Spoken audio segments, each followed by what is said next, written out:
Hey, Cannabama fans, are you lost and looking for a licensed hemp retailer in Mobile and Baldwin County? Look no further. Cloud9 Vapes has 2 licensed locations, one in Sims and one in Daphne, and are now serving up the relief you need. From edibles and drinks to vapes and topical creams, Cloud9 has the products you need on both sides of the bay with more to come. Go to cloud9vapesllc.com for more information.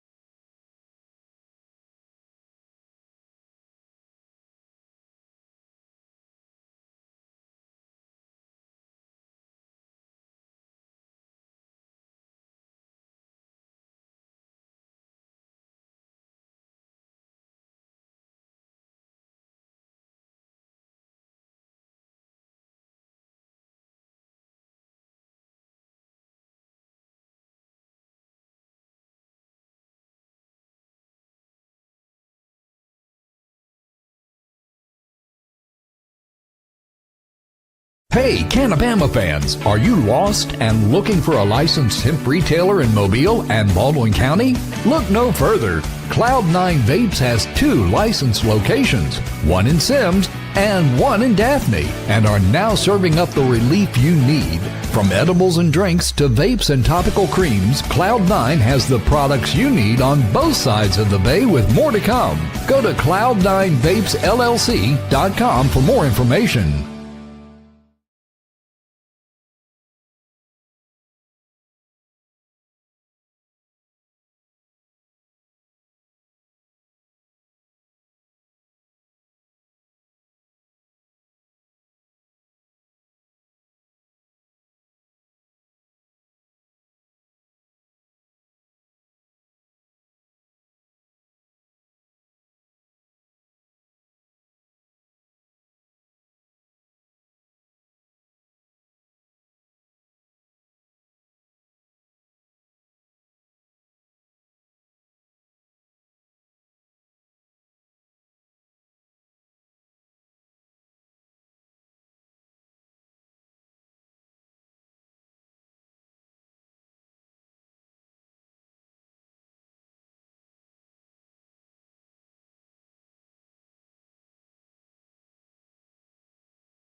Hey, Cannabama fans, are you lost and looking for a licensed hemp retailer in Mobile and Baldwin County? Look no further. Cloud9 Vapes has 2 licensed locations, one in Sims and one in Daphne, and are now serving up the relief you need. From edibles and drinks to vapes and topical creams, Cloud9 has the products you need on both sides of the bay with more to come. Go to cloud9vapesllc.com for more information.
It's time for Sweet Home Cannabema, a show that will answer all your questions, provide accurate information, and dispel the myths of cannabis and hemp.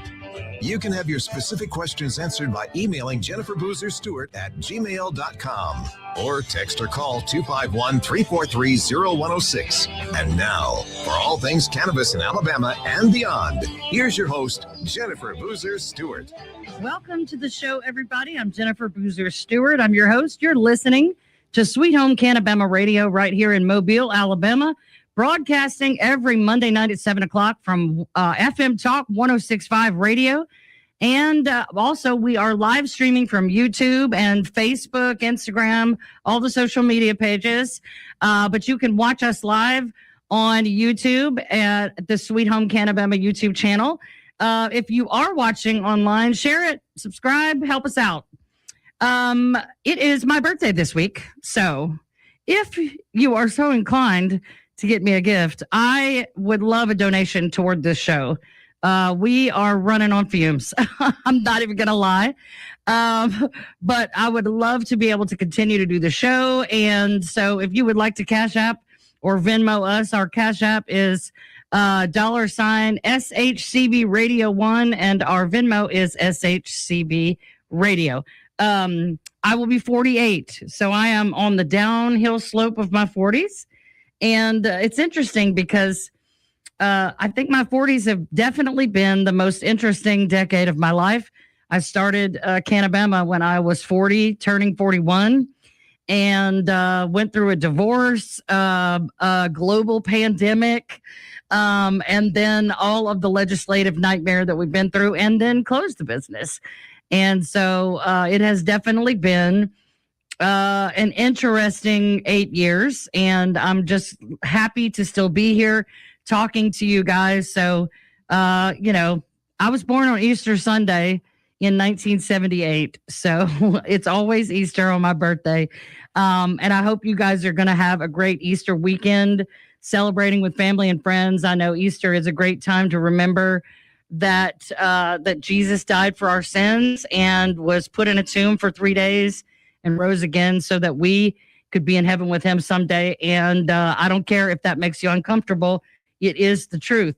So let's get into the show. I want to say thank you to Cloud9, as usual, our sponsor, located in Sims and Daphne for now. And when you go shop with them, tell them you heard it on Sweet Home Cannabema for a 10% discount.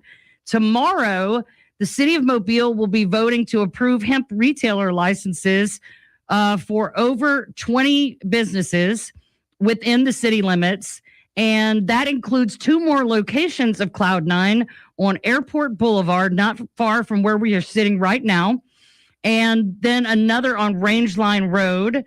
If approved, these licenses should be granted pretty quickly. I think this last hurdle that, we discussed last week, and it is kind of the last thing that they need before ABC can give them a license. So Cloud9 hopes to have those 2 Mobile shops ready to sell hemp by April 7th. And next week, Cordell Harris, the owner of Cloud9, will be our in-studio guest. We're going to talk about everything from the fallout of HB 445, and we'll get to pick his brain on the licensing process and really get into it with him about what that's been like and what's next for hemp products in Alabama, for Cloud9, and for the consumers. So that'll be next week with Cordell Harris right here on Sweet Home Cannabema. There are more details about this state audit on the Alabama Medical Cannabis Commission. I have this whole article. I'm just going to kind of paraphrase here, but it's the attorney at the center of both the commission's legal troubles and that 6-figure overpayment that should not have happened is what we are learning a little bit more about.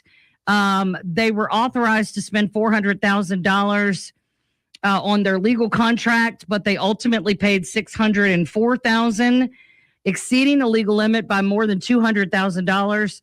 The auditors say the commission failed to monitor invoices, allowing charges to pile up far beyond what the contract allowed.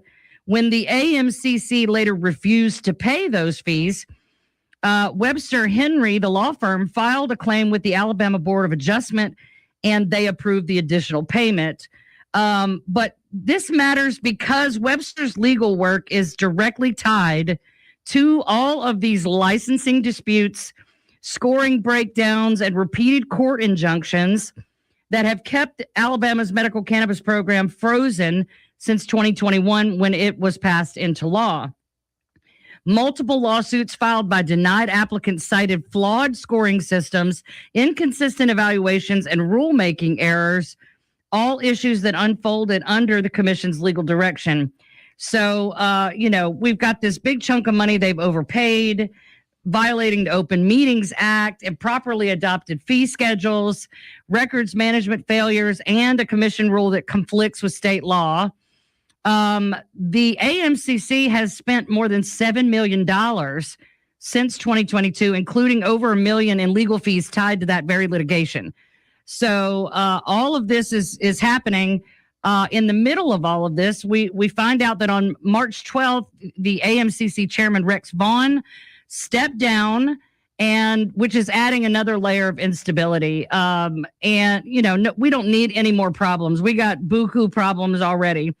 But his resignation came just as lawmakers began publicly questioning the commission's oversight, its spending practices, and its repeated legal failures. He has taken a job as I believe the Madison County Commissioner. I'm not sure, but he is the leader who's presided over the licensing collapses, the scoring controversies, and this legal strategy, including that $200,000 overpayment. So it raises new questions about who will be held accountable as the state tries to salvage a program now nearly 5 years behind. Just another way that the AMCC and the medical cannabis program in Alabama is a national embarrassment. Once again, who suffers? The people suffer. There's not a single patient that has been served in almost 5 years. There are people who are sick, suffering, and dying, whose quality of life will not be able to get under control without some sort of intervention. And these people are waiting. Add to that there will only be, if these dispensaries do open in the next month or two, there's 9 for the whole state. There's, unless a bunch more have signed up, there's roughly 20 doctors in the state. People in rural communities especially will have to drive a long way, and then we don't even have to get into the cost of it. And if y'all have not filled up at the pump lately, having to drive 2 to 3 hours to get to a dispensary or a doctor it's exponentially more expensive just to get there. I know I filled up this weekend and almost threw up. So yeah, it's pretty bad. That between that and our electricity bills, y'all, it's a mess out here. So I don't know what's going to happen. I'm sure that it will unfold when they're ready for us to know what's happening. And if you need more information about the program, how to sign up as a patient, where to find these doctors and dispensaries, you can go to the AMCC website. I want to go ahead and welcome back our guest for tonight. I want to welcome Mbengue. She is a cannabis nurse, educator, and researcher. We spoke on the show about 2 weeks ago about her study on CBD for period pain, but she has another published study recently about a topic that divides a lot of people in the cannabis community, and it is used by the media of late to spread fear and misinformation. Cannabis Hyperemesis Syndrome. I know that just from following Megan, I have seen some of the ugliest, nastiest, dirtiest messages in response to this and accusations of being anti-cannabis, which is crazy when you are an actual cannabis medical professional and have a brand of cannabis products. And I had to message her and be like, this is wild, how ugly people are getting. But a lot of people in the cannabis community just want to say, well, I never had that, so it can't be real. It's just fear mongering. But there are a lot of people who have experienced this. I had an employee experience this. So, I wanted to have her back on so she could explain the study, what it found, whether you like it or not. This is the real deal about CHS, which is Cannabis Hyperemesis Syndrome. Welcome back to the show, Megan, right before we have to go to break. Okay, can you hear me? Yes. Okay, great. I lost audio for a second. Oh, okay. I'm sorry. Did you hear what I was saying about the nasty messages and Oh, yeah. and how a lot of people aren't going to want, they aren't going to want to hear this. But it's something that we have to talk about because it is real. Yeah. Or is it time for a break, Phil? Okay, it's time for a break. We will be right back with Meg and Bang to talk about CHS, the real deal. Stay with us.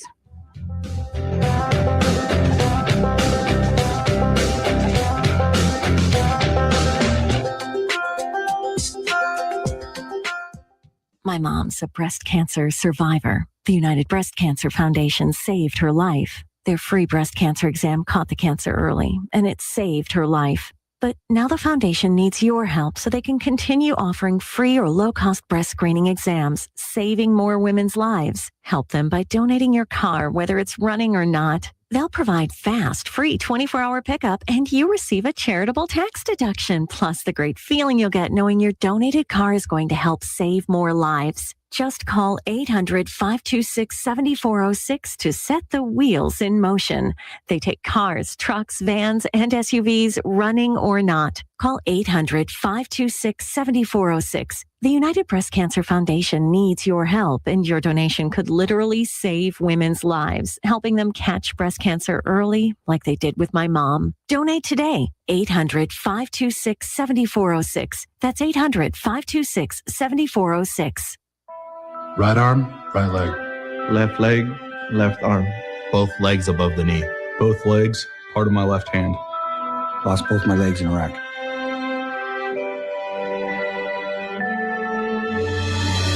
These 9/11 veterans are just a few of the heroes we serve at Homes for Our Troops.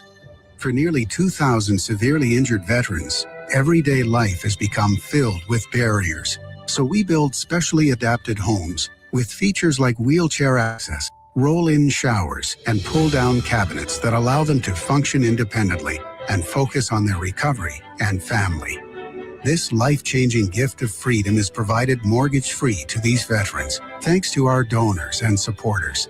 But we need you to join us too in completing this important mission. Please visit hfotusa.org and help build homes and rebuild lives. Welcome back to Sweet Home Cannabama. Now with all the information you want about cannabis, here's your host, Jennifer Boozer. Welcome back, everybody, to Sweet Home Cannabama. Tonight, we're talking with Meg and Bang. She was here just 2 weeks ago talking about her published study about CBD for period pain, and she also had a second study that was published right after that about cannabinoid hyperemesis syndrome, cannabis hyperemesis syndrome. Let me slow down. I'm getting a little excited. CHS. Megan, welcome back again. How are you tonight? Oh, I'm wonderful. Thank you so much for having me back. I'm excited to be here, and happy early birthday. Oh, thank you. Thank you. I'm looking forward to having all of our kids together this weekend. Some of them are grown and some of them are not. So it'll be nice to have everybody together. For the listeners who may not know you, you're a cannabis nurse and you have a product brand, but you're also a researcher. What brought you into the CHS research? I mean, most of us have heard of it. It's funny because it's never been talked about more than in the last few months because of some scromiting propaganda in the media that really made it sound horrible and really common, and this is a danger for every person and all that good stuff. And they, of course, blow a lot of these things way out of proportion. And so understandably, a lot of people are up in arms about it, but CHS is a real thing. Yeah, it's a very real thing. I don't really have a good story of like how I got into it. I think that, I'm friends with Cody Peterson, the lead researcher, and he wanted to do this survey. And because I create content on social media, I'm in a position where I am able to help recruit people. I'm very interested in the science behind it. Why do some people get it? Why do some people not? And then how can we prevent it from happening. Right. Yeah. Okay. So in simple terms, how do you explain CHS to someone hearing about it for the first time?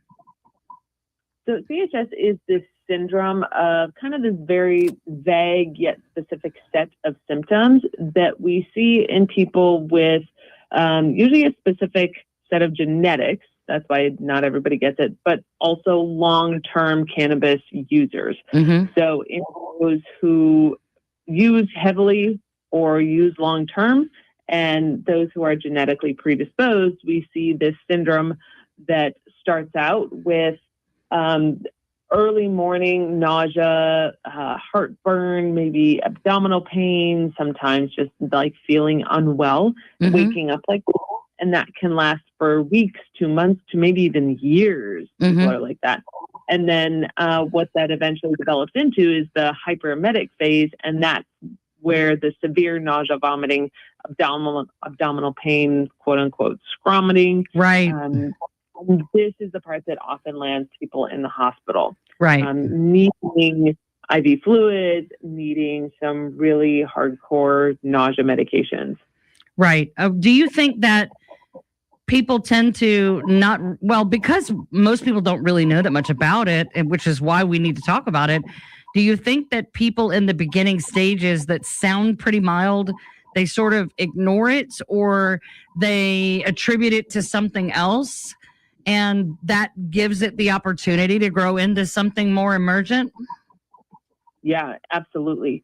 At this stage, sometimes people are going to a doctor, they're getting diagnosed with gastroparesis, which is slowing down of stomach emptying, which can be a side effect of THC. It can slow things down. Mm-hmm. And then the heartburn, then they're put on a medication for heartburn, but not really getting to the core of what's going on. Right. And people will continue to smoke because they wake up not feeling well, and then they smoke and they feel better. Right. Well, and I'm sure most people, I mean, that's true. If you're using it, especially strictly medicinally, when you wake up, you're ready to take your medicine, whatever that medicine is.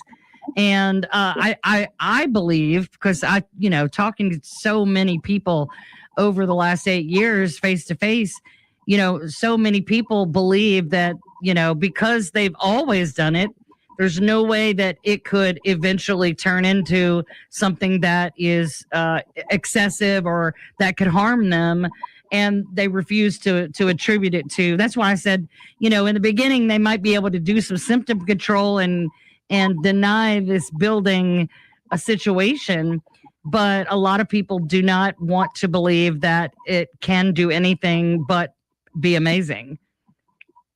Yes. And that's the really, really hard part. And I think it's important to point out again that, the cannabis of today is not the cannabis of yesterday. Right. We were mapped at 3, 4, 5%. Right. Before the 2000s, and now we're at 90% or more. Right, with the concentrates and vapes, yes. And even with flower material, they have genetically bred these plants to be very high in THC and have almost no CBD. And you and I both know that both are required for the proper balance that cannabis is meant to give you in order to achieve homeostasis. So when you make one thing way, way high and the other thing that creates balance way, way low, and you use that long term, it definitely, because THC is stored in the fat and stays in your body a long time, I'm sure the cumulative effect over time can cause people to have CHS. Yeah, absolutely. And, to the people that say that it doesn't, look at the other facets of our lives where we need balance, where too much of one thing is detrimental. Our diet, even exercises, we're supposed to be cross-training. Even the air we breathe is oxygen balanced with other gases. Right. And water, you can die from taking in too much water. Yeah. It just happened not several months ago in the news. There was a mother and she just guzzled 4 big bottles of water and she passed away. Wow. and anything, when people think of it, they automatically assume addiction. You can be addicted to gambling and sex and shopping and sugar and everything else on the planet. So anything in excess can harm you. Anything in excess can harm you. My first 2 experiences with cannabis was in 1998. I was 20 years old. I was Miss Goody Two Shoes. I didn't drink in high school, none of that stuff. And somebody gave me a cannabis to try, and it made me paranoid. Both times. Mm-hmm. It made me paranoid. Mm-hmm. I didn't like it. I stayed away from it for 20 years. And now look at me. But that's because I was reintroduced to cannabis with CBD. Yeah. And I learned what the difference was. And then I learned how this doesn't even make me high, much less paranoid. This is amazing, but definitely, there are some downsides to having an excessive amount of THC for your tolerance level, for your body composition, all those things. And then I'm sure that, like you said, there's genetic issues. And, from the people that I know I personally know a couple of people who have developed it.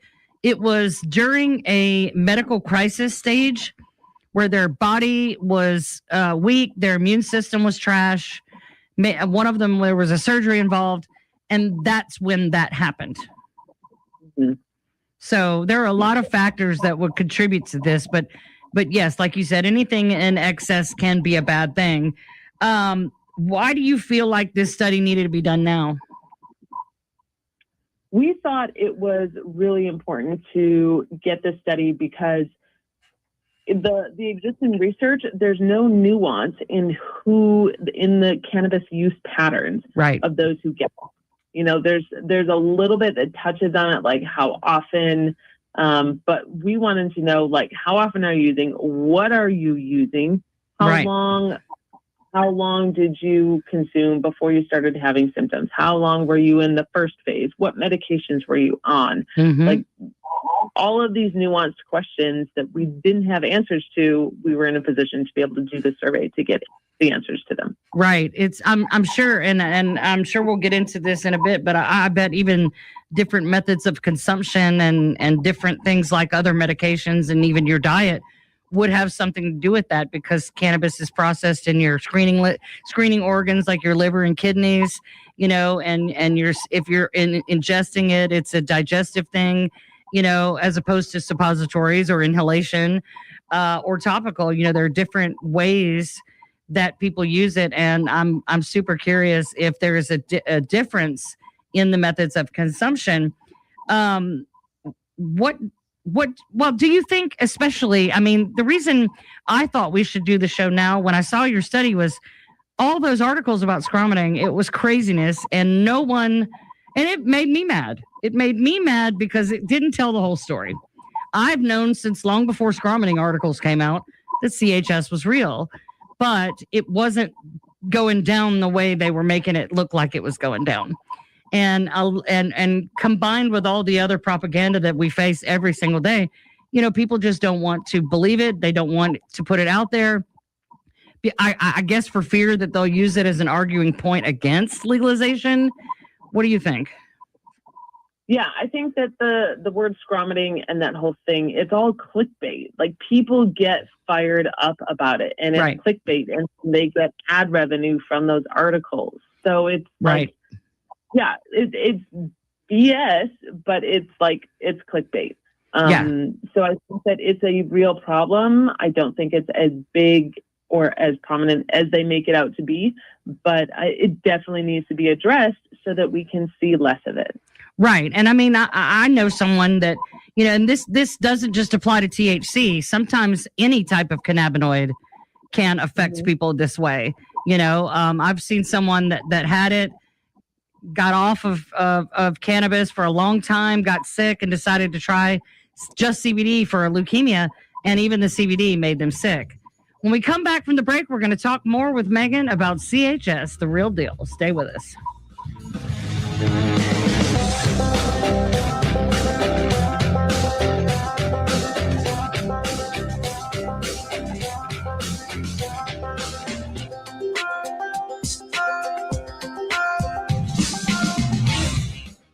FM Talk 1065, the Gulf Coast Weather Authority, and Dr. Bill Williams.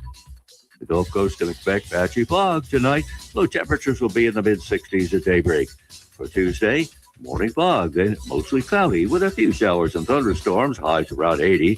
The outlook for Wednesday, partly cloudy with a few showers and thunderstorms, and afternoon temperatures in the lower 80s.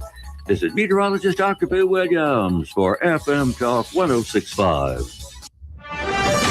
I'm Roseanne Haven from WKRG News 5. A robbery suspect is accused of biting a grocery store worker and pulling a knife on another. Mobile police say the first attack happened at the Aldi on Schillinger Road Saturday morning. The suspect bit a manager trying to prevent him from stealing meat. Hours later, police say the same suspect pulled a knife on a worker at the corner market down the road and took off with ribs. The trial for a former Faith Academy teacher accused of having sex with a student has been delayed again. Jonathan Sauer's trial is now set for September. The girl's parents reported the alleged relationship back in 2023. The Navy is hoping to increase submarine production through maritime workforce training at community colleges, including Bishop State, Coastal Alabama, and Reed State. I'm Roseanne Haven from WKRG News 5. Local coverage you can count on. Hey, Dad, how do airplanes fly?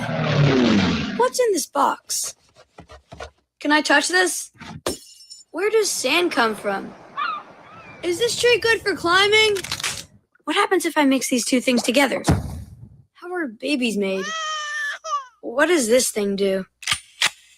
Kids are curious about everything, including guns. Talking to them about gun safety in your home is a good first step. But you can do more. Always keep your guns locked, unloaded, and stored separately from ammunition. Storing your guns securely is the best way to prevent family fire, including unintentional shootings. For more information on safe gun storage and ways to keep your family safe, visit endfamilyfire.org. That's endfamilyfire.org.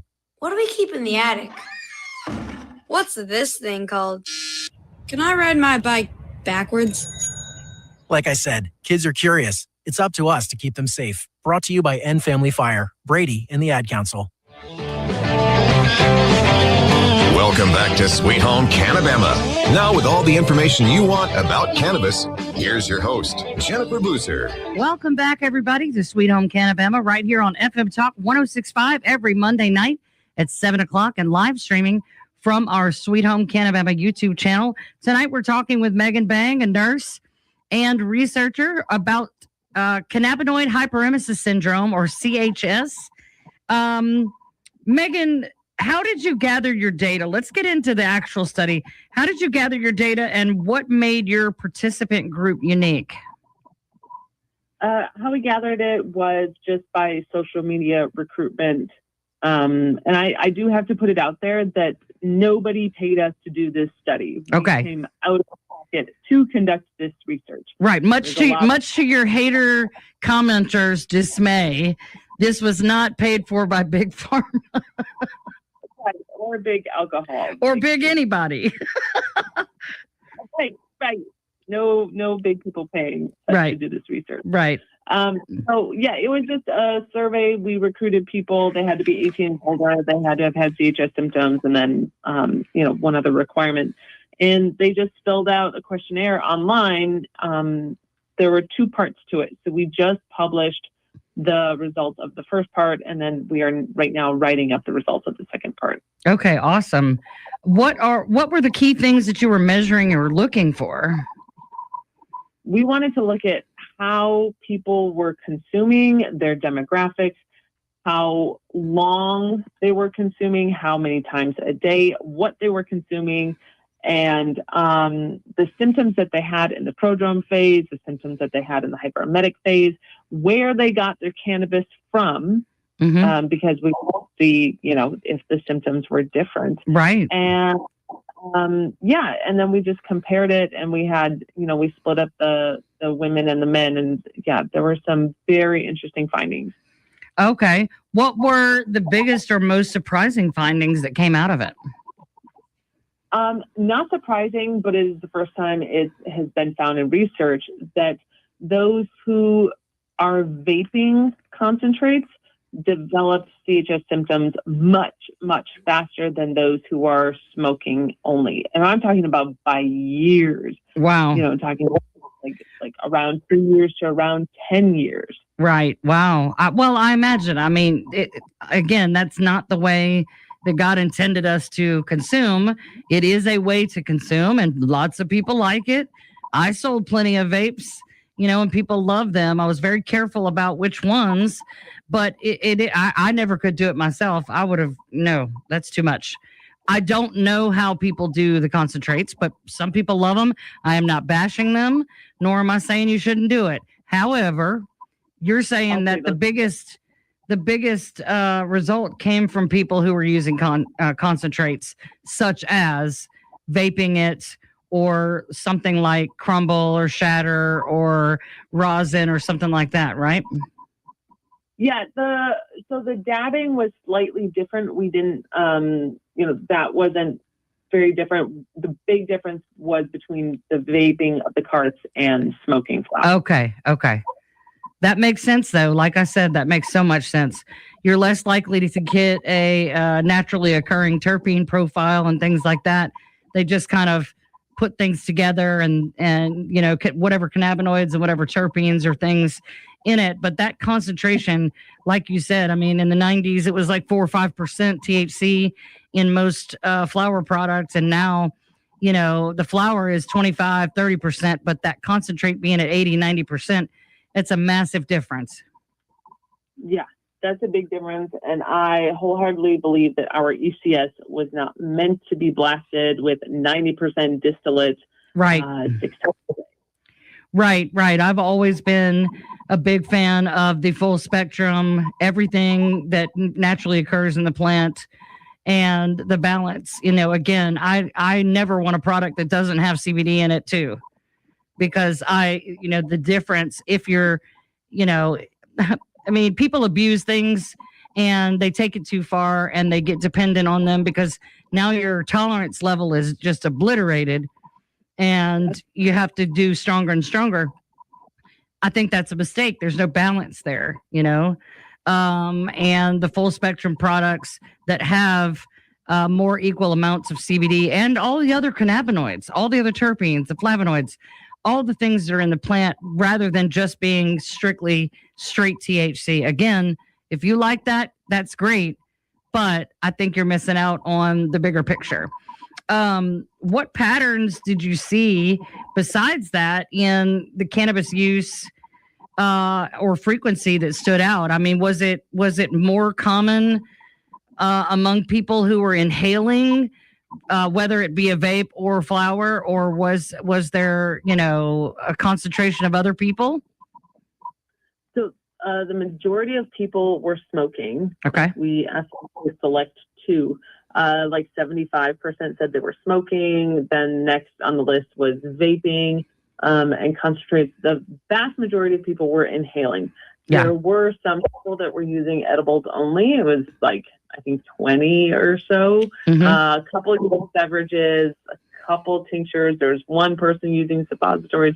So I guess it's possible with all routes, but the people who are like coming down with it or developing it are the ones who are inhaling. Right. Well, like I said earlier, you can get CHS symptoms from something much more innocuous in the plant, like CBD or CBG, just because it's a cannabinoid, and for whatever reason, when this happens to you, your body's like, I don't want any of it, and get it out of my body, and so it makes sense that no matter what they were using, there were few people from every category, with the vast majority being smokers, because that's, again, where we find the higher concentrations of THC with little to no CBD to balance it. Did your research reveal anything new about the early warning signs? Because like we said before, some people may just write it off as something else going on. So did you learn anything new about those early warning signs? Yeah, I'm going to open that page right now. So the most common symptoms, and that's also what makes this study different, is that we looked at the prodrome symptoms and the hyperemetic symptoms, because that before has been documented. Most people felt their symptoms like between 4 a.m. and 8 a.m. The top symptoms were nausea, stomach pain, and appetite changes, and anxiety. Felt in the prodrome. It also include like heartburn, throat irritation, this postnasal drip, and there were some people who had no prodrome. Right. They just went from 0 to 60, right? Right. Yeah.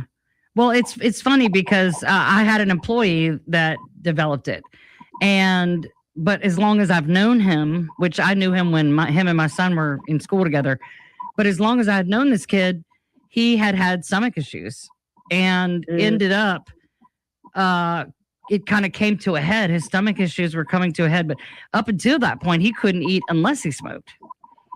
And then when all of it came to a head and he ended up in like this cytokine storm situation where they ended up doing this major, like crack your chest open surgery and to fix his issue. And it was in that process while his body was down at its lowest point that it started making him sick, because he was obviously wanting to use cannabis to help him with the pain relief and stuff after surgery, but it ended up making him vomit and he couldn't do it. And so we figured it out pretty quickly. However, 3 months later, when his body was healed and the surgery fixed the issue that he had, and he was no longer in a state of crisis, he was fine. He could go back, and to this day, and that was been 2 years ago, to this day, he was able to resume using cannabis. And so he, if he had early warning signs, he had a stomach issue, a gastrointestinal, it was almost like something he was born with. I can't even really remember what it was, but it was something to do with something wrapped around his aorta too. So, but he had a major, like life-threatening surgery. 3 months later, he's fine. So I don't know if people like that would be able to attribute it to CHS. And again, people have this idea that, oh, well, cannabis helps me so much, there's no way it could hurt me or make me feel bad. Yeah. And it could have been, what we found was that stress was the number one trigger of symptoms. That makes sense, though. Putting your immune system in overdrive with extra cortisol in your system and all those things, and making your body less able to be in a state of homeostasis. That's the name of the game. If your body's in a state of homeostasis, it can do its own thing and heal its own self. Right. So, based on your findings, what are clinicians doing right, wrong? What could they be doing differently? I mean, people are obviously having to go to the doctor or to the hospital when the hyperemesis part comes on, uncontrollable vomiting, that kind of thing, severe abdominal pain. They're having to see medical professionals. So right now, well, up to now, what is the state of that? I mean, how does that work? I don't really know anything about that part. When somebody goes into the emergency room and says, I can't stop throwing up, whatever, I'm a daily cannabis user, do they even know what to look for or how to diagnose it? Yeah, so what's happening in the ER right now is that instead of doing a full workup, doctors are jumping to CHS right away when they hear cannabis use, and then they see nausea, vomiting, abdominal pain. And that's a problem. Yeah. Because CHS is kind of a diagnosis of exclusion. Like, we have to rule out the acute things, right? The acute life-threatening issues first.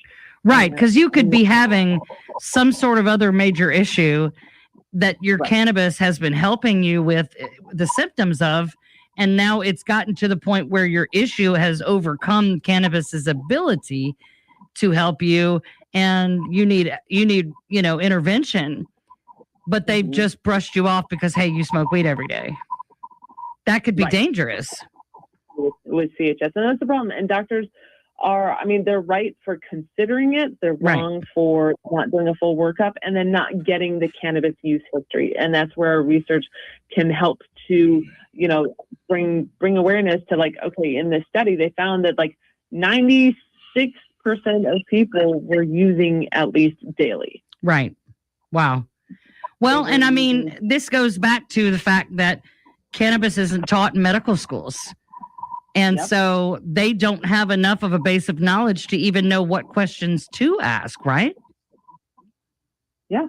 I mean, I imagine that would create a lot of confusion. They're like, oh, this guy admitted he's a stoner, so we're just going to write him off as this, give him some, some Zofran and send him home, when they have a more serious issue. But even then, I mean, I'm sure there are people coming in with CHS. Doctors never even heard of it. They have no idea because, again, this is not being taught in medical schools or in pharmacy schools on the whole. It's still very, very rare to have a doctor who knows what they're doing when it comes to cannabis. When we come back from the break, more with Mbengue. Stay with us.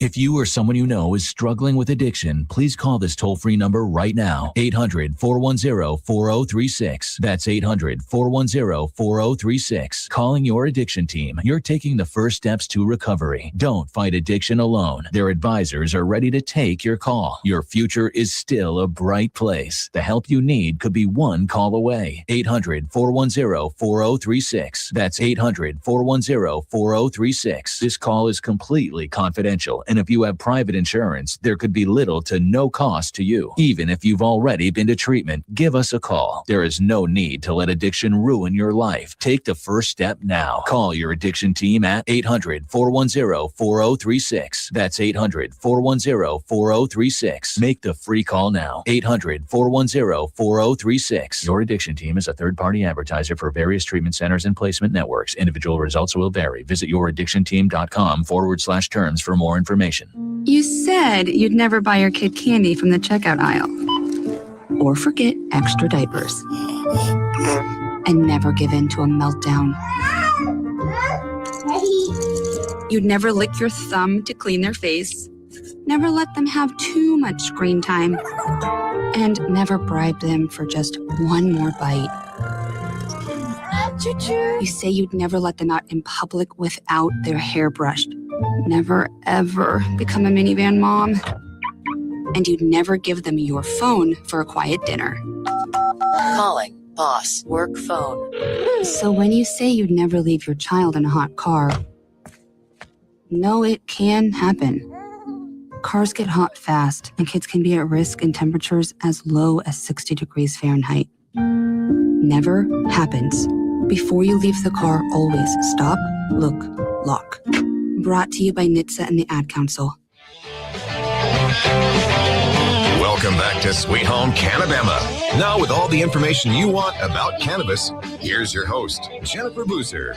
Welcome back, everybody. We're talking with nurse Mbengue about her study on CHS, Cannabinoid Hyperemesis Syndrome.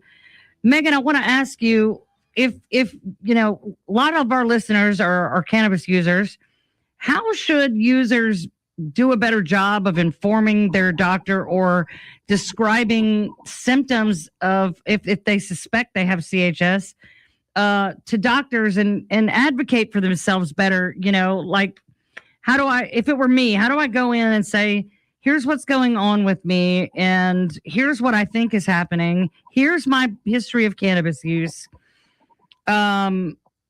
Not let them just say, oh, it's CHS and brush me to the side without doing their due diligence. I mean, how would someone walking in distress handle that situation better from the perspective of someone who is going to offer them care as a nurse or a doctor or anything like that? How should people handle that? I mean, that's really hard because by the time the people are going to the hospital, like they are in like dire condition. I mean, they're vomiting out in the lobby and they just want relief right at that time. Right. But I think that once we've taken the edge off and can have a conversation, typically it's the doctor bringing it up and saying, hey, you're a daily cannabis user. Could this be the issue? And what Cody Peterson, the cannabis pharmacist and lead author on the study, he's also a pediatric ER pharmacist. and he will go and have a conversation with the patient, asking about their cannabis use, what they're doing, how often they're doing it, and that's what doctors should be doing. It should not be on the patient to be like, hey, this is what I'm doing. This well, but now, Megan, you got to remember too, you're in California, right? Yes. This ain't that. We are below the Bible Belt. So a lot of people don't want to up it to their doctor. Now, a lot's changed since the hemp industry has done what it's done, and medical cannabis is supposedly happening here sometime soon, but it's still not a common conversation to have. Nobody feels really safe about that. Right. Yeah, exactly. And that's a problem. And, it's just really, I don't have an answer other than everybody needs to be informed. And if patients read the study and they're like, hey, like that doesn't align with me. I only use, I only take one edible 3 times a week. Right. How that doesn't align with what these people found in the study. Right. Yeah. We need to maybe look at something else. But on the other side, somebody is using multiple times a day and they start having these symptoms. Maybe we need to consider cutting back or cutting down or stopping altogether to see if those symptoms go away. Right. Well, let me ask you this, because a lot of those people that are being ugly in your posts, they want to say, oh, it's something sprayed with pesticides. It's the pesticides. What about that? Yeah, people are blaming neem oil, they're blaming contaminants, they're blaming pesticides, and our research was not research where we can take what people are consuming and test it. Right. So how to address that was, all right, let's look at where people are getting their cannabis from. Mm-hmm. And what we found was that symptoms were nearly identical. We're talking about a dozen different symptoms here, nearly identical, regardless of where people got their cannabis. Right. And were the participants from different areas of the country or different parts of California, or how widespread was that sample of people? We had 5 continents covered in this study. So, if everybody's kind of on the same track, no matter what country they're in, no matter what state they're in, even no matter the method of consumption, these symptoms are pretty stable across all of those variables. Surely it can't be that every single cannabis product that people are getting in 5 continents is all sprayed with pesticides or the same pesticides, because you and I both know we got some here that they don't allow over there. Yeah, and sprayed with the same pesticide that would cause these specific issues in a subset of consumers. Right. Toxins are toxins to the human body. Why wouldn't everybody be getting sick? Right. Well, and even if it was attributable to one group of people that were shopping from products from one certain farm or one certain area, that would be like a cluster of people that all got it because of the pesticides. And that's a totally different thing. You're basically being poisoned by pesticide. It's not cannabinoid hyperemesis syndrome. This is specifically caused by cannabinoids being in your system and your body not responding well over time after heavy use. Yes, okay. Absolutely.